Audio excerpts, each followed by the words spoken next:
Halo semuanya, selamat datang kembali di channel ini. Jumpa lagi dengan saya Vicky Impong. Semoga kalian semua selalu dalam keadaan yang sehat. Ya, seperti biasa kita akan menyaksikan cuplikan berita tentang sepak bola Indonesia hari ini, tentang timnas Indonesia, apa saja hal-hal yang baru. Semoga ini bisa memberikan tambahan informasi kepada kalian semua, dan tanpa perlu banyak basa-basi, kita akan bahas videonya satu persatu. Let's go guys, let's go. Timnas Indonesia akan melawan Cina nanti di kualifikasi Piala Dunia, dan kita merasa kalau kita dikerjain abis-abisan sama federasinya Cina. Stadion yang cukup jauh dari airport, dari Beijing, itu sekitar 7 jam perjalanan memakai bis, itu dinilai merepotkan untuk Timnas Indonesia. Nah, menurut Pak Erick Thohir, kita harus membalas apa yang dilakukan sama mereka. Kalau dia ngerjain kita harus ngerjain dia balik. Nah, menurut kalian, Timnas Indonesia ketika menjamu Cina, cocoknya di stadion mana nanti di Indonesia? Jadi biar dia merasakan apa yang kita rasakan. Tadi video sebelumnya ada seorang bapak mengatakan ya, hotelnya di Aceh, pertandingannya, stadionnya dibuat di Papua. Indonesia auto menang WO. Udah waktu yang ditentukan, udah jam pertandingan, Cina nggak sampai-sampai. Karena membutuhkan waktu 17 atau 19 jam untuk sampai ke sana, teman-teman. Semifinal AFC lebih besar dibandingkan juara AFF. Oh iya, itu emang jelas. Jauh. Dan gue percaya cepat atau lambat dalam waktu dekat akhir tahun ini Indonesia akan juara AFF. Indonesia akan juara AFF. Tapi by the way nih, pola permainan udah beda. By the way. Semifinal AFC. Tentu kenal dong, apa Tommy Welly. Oh, Toel, ini lagi top-topnya nih, Bang. Menjadi trending topik di mana-mana. Nah, itu ini kayak dia. adik saya lah ya. Ya sekali lagi itu hak dia lah untuk menempatkan diri sebagai kamar, itu hak dia lah. Gitu. Nah, cuma saya berkali-kali saya ngomong sama dia, itu berbeda pendapat tuh penting. Ya, nggak boleh sama, nggak boleh seragam semua juga kan. Ya. Cuma jangan kelebihan. Jangan kelebihan. Nah, itu aja. Kita harus bisa ngukur diri kita gitu. Kita ini siapa?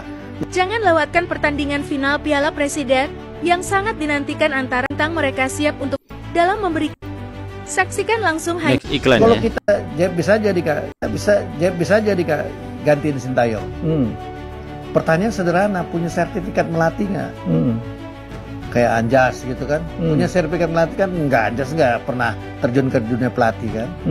Tommy Welly juga nggak gitu. Gitu, saya menganggap adik saya ini agak kelebihan. Gitu. Ya terserah lah, dia bisa menerima, bisa enggak. Ini kan karena Helmi bertanya, saya menjawab seperti itu.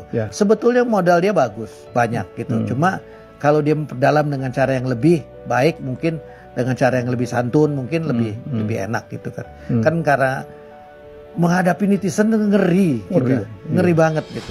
Nah, dia sekarang menghadapi situasi yang nggak menguntungkan buat dia gitu. Nah, ayolah, ingatlah bahwa kita ini hidup nggak sendiri, gitu. Kita punya keluarga. Kita juga nggak menganggap netizen itu mau melakukan sesuatu, enggak. Tapi harus kita pikirkan anak kita kayak apa. Ya, sebenarnya netizen itu sebenarnya nggak jahat kok. Saya percaya netizen itu orangnya realistis. Orang-orang Indonesia netizen itu realistis. Makanya kan mereka bukan membenci kritik terhadap timnas Indonesia. Kita ambil contoh saja Coach Justin ya. Dia kritik pemain-pemain, nggak kritik. Tapi apa itu dia diserang netizen? Enggak. Malahan netizen dukung karena realistis. Karena kalau ada hal yang tidak bagus dikritik dan netizen menilai itu make sense, sama dengan pilihan netizen, dan kemudian netizen membutuhkan orang atau public figure untuk mengkritik, maka itu akan disupport dan didukung oleh netizen. Tapi berbeda, kalau main bagus, netizen melihat netizen ini udah kala-kala pengamat internasional, teman-teman, soal bola. Itu jangan kalian asal-asal sama netizen ya. Mereka itu lebih pintar dari para komentator yang ada ya. Jadi kalau netizen melihat bahwa permainan timnas Indonesia yang ditunjukkan di lapangan itu layak dipuji, maka komentator real dong, realistis dong, harus fair. Katakan itu baik, jangan dikritik. Nah, sedangkan Tommy Welly, dalam pandangan netizen ini timnas Indonesia layak diapresiasi, layak dipuji pencapaian yang luar biasa. Ini pandangan netizen, tapi Bung Toel itu sebaliknya, teman-teman. Sebaliknya, dia mengomentari sesuatu yang bertolak belakang dengan penilaian netizen. Makanya itu netizen marah. Ya, harus realistis dong. Babak ketiga kualifikasi Piala Dunia memang belum dimulai. Tapi antara Indonesia dengan Cina kini sudah mulai berperang di media. Ini berawal dari niat Cina yang akan menjamu Indonesia di Qingdao Football Stadium yang letaknya jauh dari Beijing. Dengar niat Cina tersebut, Erick Thohir berencana untuk melakukan balasan. Bahkan ketua PSSI itu bisa saja memindahkan stadion Indonesia yang lebih jauh lagi.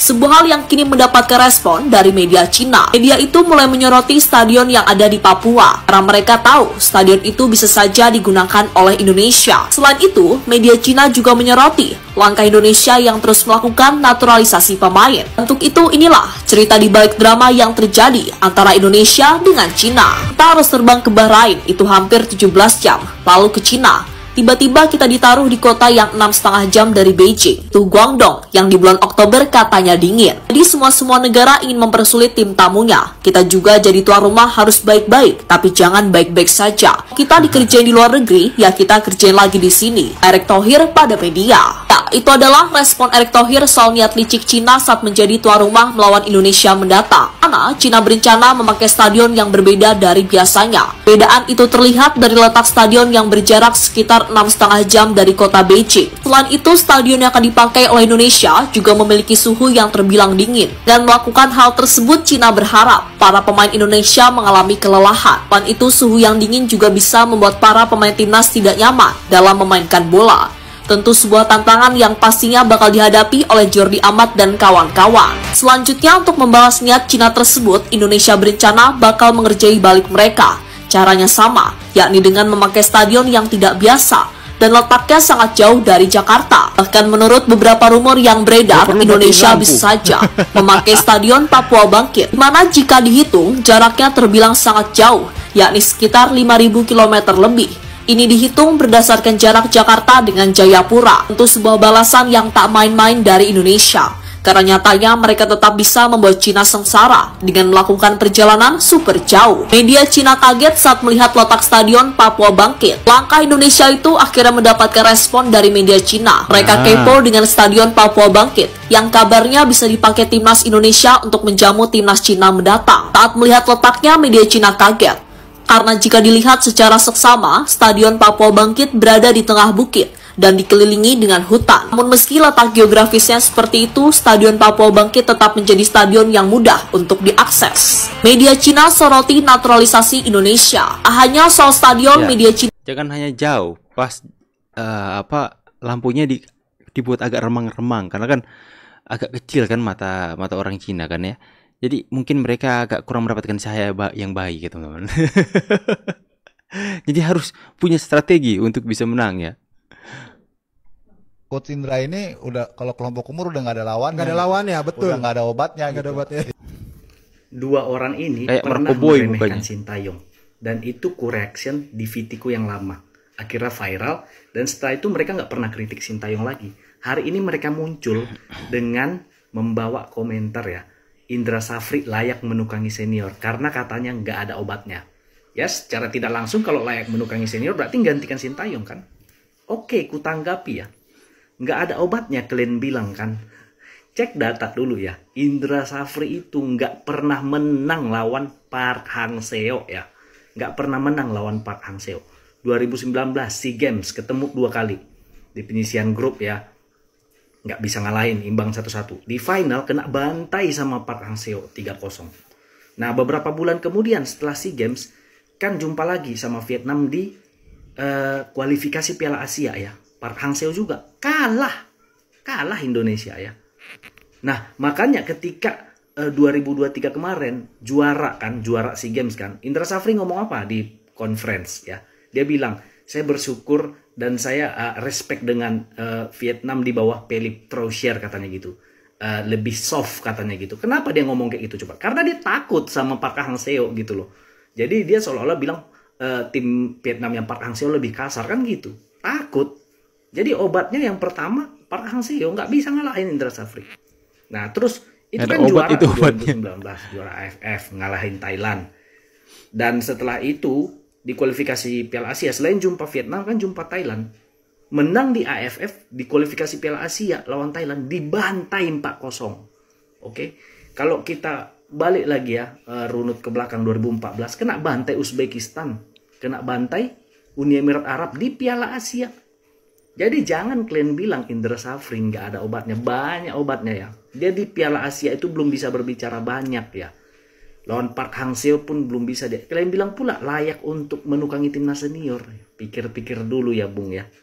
Sehatkan dulu data kalian, baru kalian bisa bilang Indra Safri layak untuk pelatih timnas senior. Itu menurut pendapatku ya. Salam Di Matteo.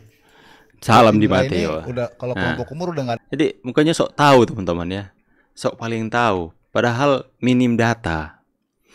Sok mengatakan atau membeda-bedakan pelatih ini dan pelatih itu tanpa mengetahui data-data yang disampaikan tadi ya. Aduh, memang kita patut mengapresiasi Coach Indra Safri yang ya itu cukup membanggakan teman-teman. Tapi kalau berbicara di level yang lebih tinggi, kita sudah melihat data-datanya yang ada seperti yang disampaikan tadi.